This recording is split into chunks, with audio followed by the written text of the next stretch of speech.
शिक्षक पदोन्नतीबाबत मोठा निर्णय. टी.ई.टी. सी.टी.ई.टी. अट अनिवार्य. सन 2025-2026 पदोन्नती प्रक्रिया सुरू. शिक्षक क्षेत्रातील मोठी घडामोड. ज्येष्ठ व कनिष्ठ शिक्षक यांचा पदोन्नती प्रक्रियेवरून वाद चिघळणार. नमस्कार शिक्षक बांधवांनो. महाराष्ट्र राज्यातील जिल्हा परिषद शिक्षकांसाठी पदोन्नती संदर्भात शिक्षण संचालनालयाने एक अत्यंत महत्त्वाचे आणि सविस्तर पत्र 14 मे 2026 रोजी निर्गमित केले आहे.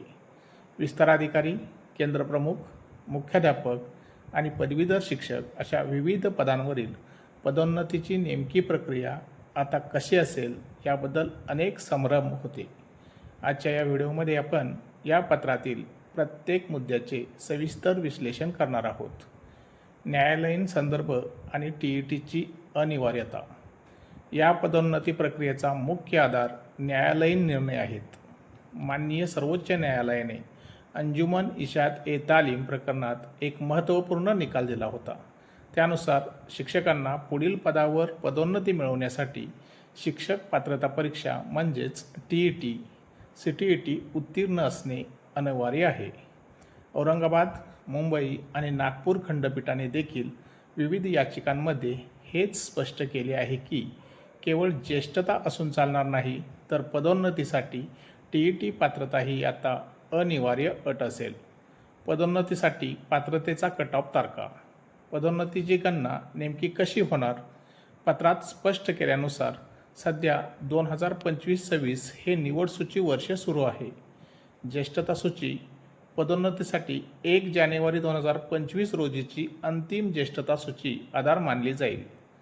किमान सेवा आणि अर्हता 1 सप्टेंबर 2025 या तारखेला संबंधित कर्मचाऱ्याची त्या पदावरील किमान सेवा आणि आवश्यक शैक्षणिक अर्हता टी.ई.टीसह पूर्ण असणे आवश्यक आहे. विशिष्ट तरतूद. जर 1 सप्टेंबर रोजी पात्र कर्मचारी मिळत नसतील तर ज्या दिवशी पदोन्नती समितीची बैठक होईल त्या दिवसापर्यंत पात्रता धारण करणाऱ्या शिक्षकांचा विचार केला जाऊ शकतो. पदोन्नतीचा उतरता क्रम आणि त्यांचे फायदे.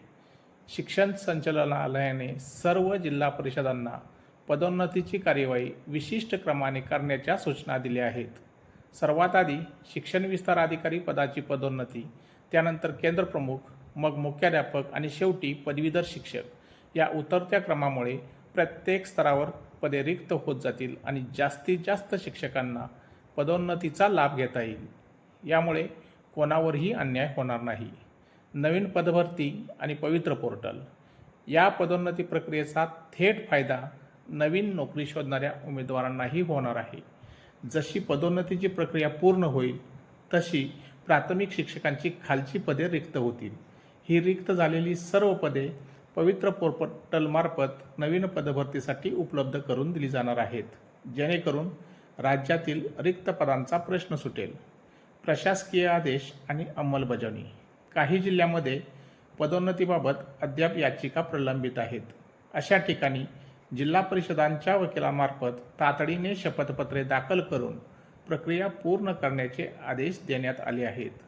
शिक्षण संचालक शरद गोसावी यांनी स्पष्ट केले आहे की प्रचलित तरतुदी आणि न्यायालयाच्या आदेशाचे पालन करून ही पदोन्नती व्हावी.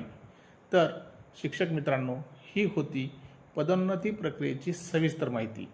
ज्या शिक्षकांची टी.ई.टी. पात्रता पूर्ण आहे आणि जे ज्येष्ठता सूचीत बसतात त्यांच्यासाठी ही मोठी संधी आहे.